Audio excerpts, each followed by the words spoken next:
À 12 ans, ils vont vendre le garage et la maison, tes parents. Donc vraiment, ils vont se dire, on y va en all-in. C'est vraiment le cas, quoi. Ils vendent leur source de revenus, quoi. Ouais. Garage, c'est fou. Ça, c'est fou. C'est pas juste la maison, c'est la maison et le garage. Ils vont acheter une caravane, du coup, et ils vont tout miser sur toi. Enfin, ils vont te permettre de réaliser tes rêves. C'est ça. Donc, ils étaient d'accord, les deux, ou c'est plus ton père qui voulait ça, ou plus ta mère Ça a été des grosses discussions. Il faudrait que tu leur demandes. Mais non, au final, les deux étaient d'accord. Je pense que ma mère a eu pas mal de difficultés au début à se dire, on est parti comme ça.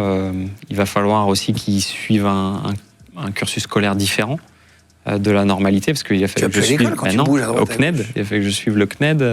C'est tes parents qui t'ont fait les cours? Oui, c'est ma mère. Elle arrivait à avoir un prof de temps en temps qui venait à certains endroits où j'étais, d'anglais et de mathématiques la plupart du temps, parce qu'elle voulait quand même que je suive la plupart des cours. Mais elle me faisait les cours en même temps. Et quand on était en Italie ou en Espagne ou en Angleterre, il y a eu un moment où il n'y avait plus de boîte aux lettres à côté de l'autoroute pour envoyer les cours. Parce qu'à l'époque, il n'y avait pas Internet vraiment développé comme ça, donc ils envoyaient par la poste les cours. Exactement, on envoyait par la poste les fiches. Ouais.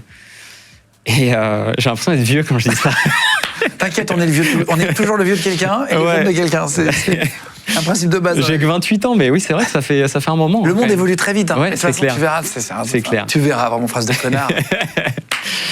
mais donc du coup, non, ça a été un choc pour ma mère de se dire, il va falloir faire tout à 100%, c'est-à-dire, est-ce qu'on fait 50% les cours, 50% la compétition, ou est-ce qu'on fait 100% la compétition et 0% les cours, ou l'inverse?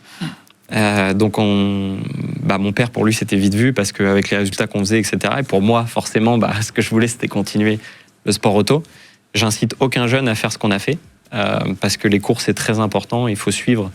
À l'école, on ne sait jamais de quoi l'avenir sera fait. Mais le plan B, c'était de retourner en cours plus tard, si ça n'avait pas fonctionné.